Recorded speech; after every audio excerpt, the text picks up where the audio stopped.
Olá, seja bem-vindo a mais uma edição do UFSC Entrevista e hoje nós vamos conversar sobre o vestibular da UFSC, o vestibular 2014.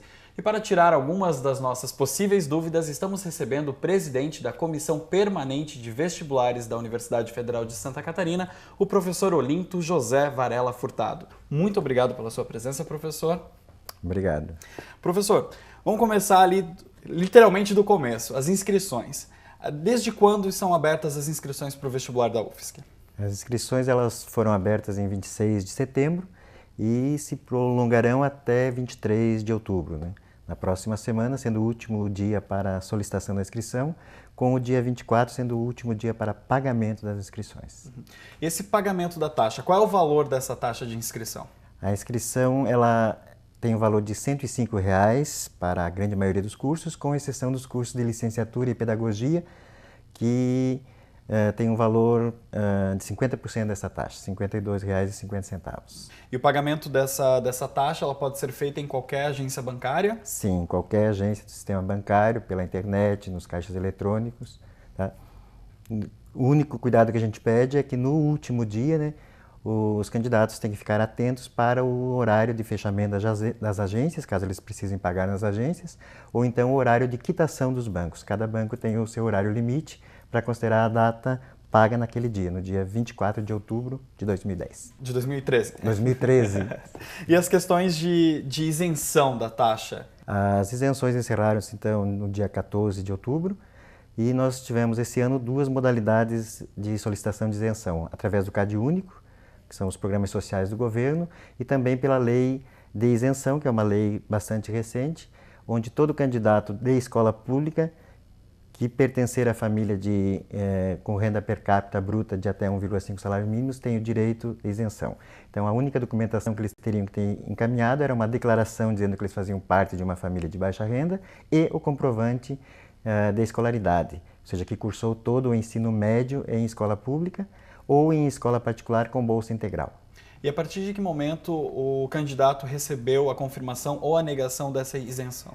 Estamos processando ainda essas isenções. No dia 21 de outubro será divulgada a relação dos candidatos cujas isenções foram deferidas e indeferidas, pelas duas modalidades. São esses dois únicos razões que podem fazer. Exatamente. Aí o candidato ele deve proceder como? Ele deve se reinscrever, fazer novamente a inscrição e aí imprimir o boleto e fazer o pagamento? Na verdade, o candidato que tiver a sua solicitação de isenção deferida já estará automaticamente inscrito. Já a inscrição é deferida.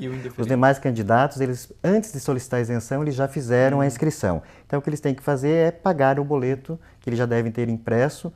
Caso não o tenham feito, eles podem entrar, pegar uma segunda via, imprimir e pagar dentro do prazo normal, ou seja, até 24 de outubro. Sim. E quais candidatos estão habilitados a se inscrever para o vestibular? Todos os candidatos que já concluíram ou venham a concluir o ensino médio até a data de matrícula da UFSC, eles podem se inscrever, concorrer à classificação nos diversos cursos.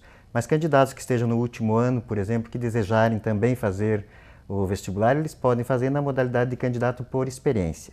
Ele não escolhe um curso, tem um curso específico para esses candidatos, certo? E eles podem fazer aí sem a necessidade de terem concluído ou virem a concluir até a data da matrícula. Então, no momento da inscrição, ele já faz essa opção. Exatamente. Ele já disse se ele é um candidato por experiência, que é como a gente chama, ou não. Certo? Se ele, por exemplo, colocar que a data de conclusão do ensino médio vai ocorrer após a data da matrícula, então o sistema já bloqueia, ele só pode se inscrever como candidato por experiência. Por experiência, para ter uma noção de como funciona a prova. Isso. Como o nome já diz, por experiência mesmo. Por experiência mesmo, isso. E, professor, as vagas, como que elas estão? A novidade agora para esse concurso vestibular 2014 é o campus de Blumenau. Exato. Quais são os cursos que serão ofertados certo. lá? No total, são 6.511 vagas na UFSC, distribuídas em 91 cursos. Desses 91, 5 são novos, que são os cursos do campus de Blumenau. São os cursos de licenciatura em matemática, licenciatura em física, engenharia têxtil, engenharia de materiais e engenharia de automação e controle. São 500 vagas novas do curso do campus de Blumenau. Quando o candidato também faz a sua inscrição, ele pode escolher o local de prova. Como que está distribuído? É só aqui em Santa Catarina os locais de prova, por todo o estado? Sim, no momento da inscrição ele opta pelo local de prova, que pode ser qualquer um das 23 cidades onde são aplicadas as provas do vestibular da UFSC, somente no estado de Santa Catarina. E ele só tem acesso à cidade, ele não tem acesso ainda às escolas que receberão a prova. Perfeito. No momento da inscrição, ele escolhe a cidade. O local de prova ele vai saber só com a confirmação de inscrição definitiva no final de novembro. E ainda também, no momento da inscrição, outro item que o candidato tem que prestar bastante atenção, que é ele que escolhe, é a questão da segunda língua para a prova específica. Como que é como que é esse processo na inscrição? Certo. A UFSC oferece a possibilidade do candidato optar por 2 línguas como sendo a primeira, que a gente chama de primeira língua, ou língua portuguesa e literatura brasileira, ou língua brasileira de sinais, Libras. O candidato que optar como primeira língua por Libras, ele deverá obrigatoriamente fazer a segunda língua, português. E o candidato que optar como primeira língua por língua portuguesa, ele pode optar na segunda língua por italiano, francês, alemão, espanhol e inglês. São as 5 línguas. Ou Libras, inclusive. Libras também pode ser escolhida como segunda língua para os candidatos que optarem por português como primeira língua. E esses dados, essas informações dos candidatos, eles podem ter acesso a elas durante esse prazo em que as inscrições estão abertas para corrigir alguma informação? Durante o período de inscrição, o candidato pode acessar a sua inscrição e alterar quase todas as informações, com exceção do curso por causa da diferença de preço. Nesse caso, tem uma instrução no próprio formulário de inscrição para ele entrar em contato com a Cooperv e para a gente poder resolver o problema. De qualquer forma, até o último dia da inscrição, 23 de outubro, ele pode entrar e modificar à vontade a sua inscrição.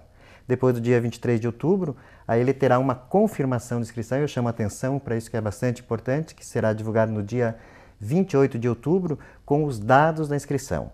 Depois disso, ele ainda tem uma semana, tem um prazo estabelecido em edital, para caso haja algum equívoco na sua inscrição, algum dado incorreto, ele ainda tem a possibilidade de mudar. Tá? Então é importante que no dia 28 ele acesse o nosso site, certo? Tenha conhecimento da sua confirmação preliminar de inscrição, ainda não haverá o local de prova, mas tem todos os dados que ele cadastrou quando fez a inscrição. Se houver qualquer erro, basta ele entrar em contato conosco por e-mail, por fax e solicitar a alteração dessa informação. Então é importante checar esses dados. Exato. Porque são esses dados que vão ser exigidos no dia da prova, nos documentos, para que possa ter acesso à prova. E a possibilidade de mudança é exatamente na semana seguinte, ao dia 29 de outubro.